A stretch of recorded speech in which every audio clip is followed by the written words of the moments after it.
600 rupees लिख के आगे लिखा था राइट इन यूएस डॉलर्स। तो उस वक्त 50 रुपए का डॉलर था, तो वो 600 रुपए बेचारे 15-12 डॉलर में कन्वर्ट हो गए।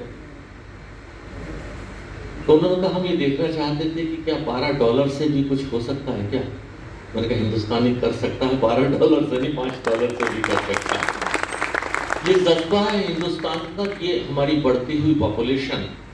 मैंने प्रधानमंत्री जी से 2-3 बार ये सवाल पूछा कि मैंने कहा कि पॉपुलेशन कंट्रोल में हमारी सरकार क्या कर रही है।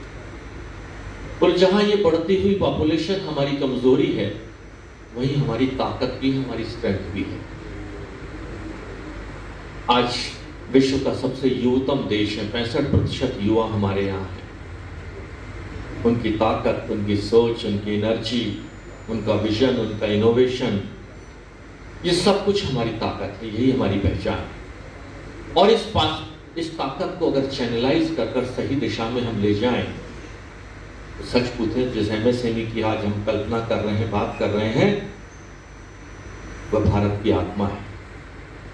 किस तरह गांव से जोड़ा है, गांव में बहने वाला छोटा से छोटा किसान, छोटा से छोटा बुनकर, छोटा से छोटा कारीगर आज विश्व पटल पर अपनी हनक और फनक बनाए बैठा है। आज उस एमएसएमई की पहचान अगर हम करें, तो जहां 6.5 करोड़ से ज्यादा एमएसएमई हमारे देश में, 30% भारत की जीडीपी का हिस्सा एमएसएमई से आता है। 45% हमारा निर्यात एमएसएमई के माध्यम से होता है। 11 करोड़ से ज्यादा लोगों को रोजगार एमएसएमई देता है। इस सेक्टर की कल्पना के बिना क्या एक विकसित भारत के उभरते हुए भारत की कल्पना की जा सकती है। प्रधानमंत्री जी ने इस भारत की ताकत को पहचाना और एमएसएमई के रूप में एक नया मंत्रालय विकसित किया, जो सिर्फ एमएसएमई की जरूरतों और एमएसएमई की कल्पनाओं को, एमएसएमई की आकांक्षाओं को समझेगा कि क्या क्या एमएसएमई से और किया जा सकता है। भारत 70% आज भी गांव में बसा है। क्या मात्र हम 30% शहर और कस्बों की आबादी के भरोसे विकसित भारत की कल्पना कर सकते हैं? छोटा से छोटा किसान भी, छोटा से छोटा बुनकर भी, भदोही का कारपेट आज विश्व पटल पर अपनी पहचान बनाए बैठा है। लिज्जत पापड़ नाम से छोटा सा किया हुआ उद्योग आज विश्व पटल पर अपनी पहचान बनाए बैठा है।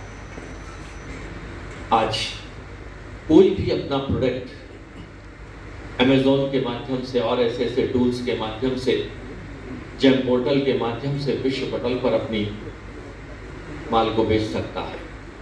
हाँ, दिक्कतें जरूर हैं, उनकी भी चर्चा होनी चाहिए और उनकी चर्चा रिपीटेडली रिमाइंडर्स के साथ होनी चाहिए।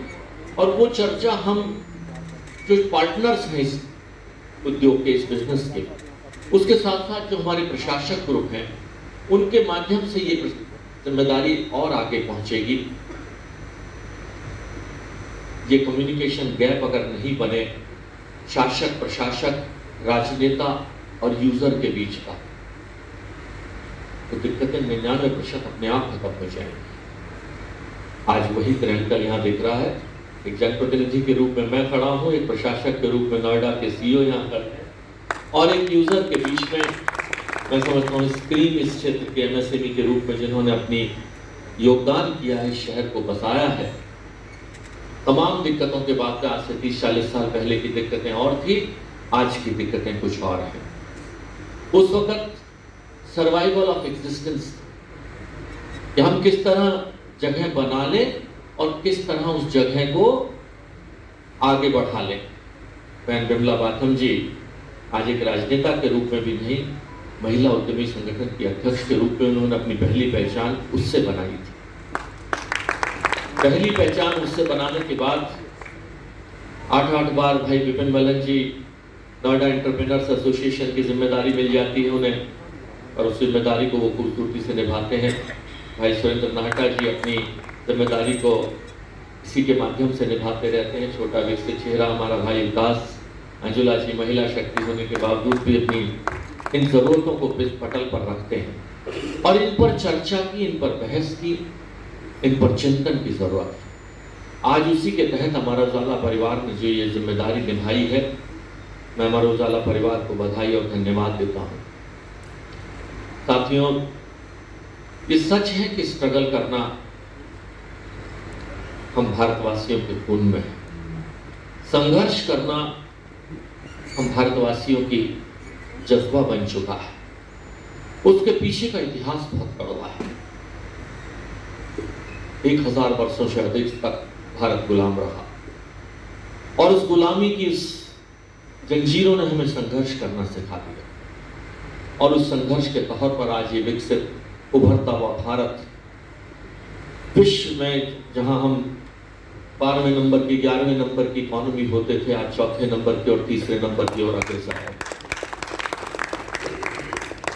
ये संघर्ष का जज्बा था। मैं अपने पड़ोसी के यहां गया, बोले मेरे दादा ने मेरे पिताजी को और मेरे पिताजी ने मुझे संघर्ष करना सिखा दिया। दादा आजादी से पहले की पीढ़ी के थे, आजादी आई तो पिताजी आ गए और आजाद भारत में हमारी पीढ़ी आ गई। हम लोगों ने उस दर्द और उस कष्ट को तो नहीं सहा जो दादा ने गुलामी की उन पीढ़ियों के समय में सहा था। तो हम 3 पीढ़ियों में तो संघर्ष आ गया। तो मेरे अंदर एक कमी आ गई। अभी 55 एकड़ में मैं बंगलौर में एक फैक्ट्री लगा रहा हूं और 20 फैक्ट्रियां वहां हैं, 10 फैक्ट्रियां वहां हैं, लेकिन ये संघर्ष का जज्बा क्या मैं अपने बेटे को दे पाया हूं? हम तो उन्हें कहते हैं सब कुछ प्लेट में सर्व कर, मैंने स्ट्रगल कर लिया है, मैंने सफर कर लिया, तू नहीं करेगा। और उसने मुझे सच्ची में समझाया भी, डांटा भी। क्या हम अपनी अगली पीढ़ी को भी यही संघर्ष करने का, उस वक्त का संघर्ष का मैं जब जज्बा देखता हूँ मोहन सिंह जी और ये जो पुराने साथी हमारे बैठे हैं, इन्होंने जो देखा है उस वक्त, आज से 40 साल पहले के उस नोएडा 1976 के बाद के उस नोएडा में, और आज की जरूरतों को देखते हुए इस चिंतन की बहुत बड़ी आवश्यकता है। उस वक्त हमारी एग्जिस्टेंस की लड़ाई थी, आज सर्वाइवल ऑफ द फिटेस्ट की लड़ाई है। फिटेस्ट सर्वाइवल की सिर्फ अपने देश में नहीं, अपने नोएडा में नहीं, विश्व पटल पर संघर्ष की लड़ाई है। आज भाई ललित ठुकराल जी बैठे हैं अप्रैल का एक बहुत बड़ा पार्क बनाकर। जिस दिन टैरिफ की बात आई ऑपरेशन सिंदूर के बाद, एक बिलबिलाए हुए शहंशाह ने टैरिफ की मार मारने की कोशिश की, लेकिन वो शायद हिंदुस्तान के इस जज्बे को भूल चुका था, नहीं समझ पाए थे कि हिंदुस्तान की छुपी हुई इस ताकत में कितनी बड़ी ताकत है, वो उसको नहीं समझ पाए थे। मैंने भी अपने कुछ दोस्तों को फोन किया, नीरज को किया, इन्हें किया, उनका भाई क्या फर्क पड़ेगा? बोले हाँ दिक्कत तो आएगी, लेकिन लगाते ही मैं समझ गया कि अब कुछ सोचने की जरूरत नहीं। और उसी लेकिन के कारण आज प्रधानमंत्री जी ने जो बहुत बड़ा फैसला लिया आज जीएसटी में, लोग पूछ रहे थे कि ये जीएसटी का ये फैसला 5 साल पहले, 3 साल पहले क्यों नहीं लिया?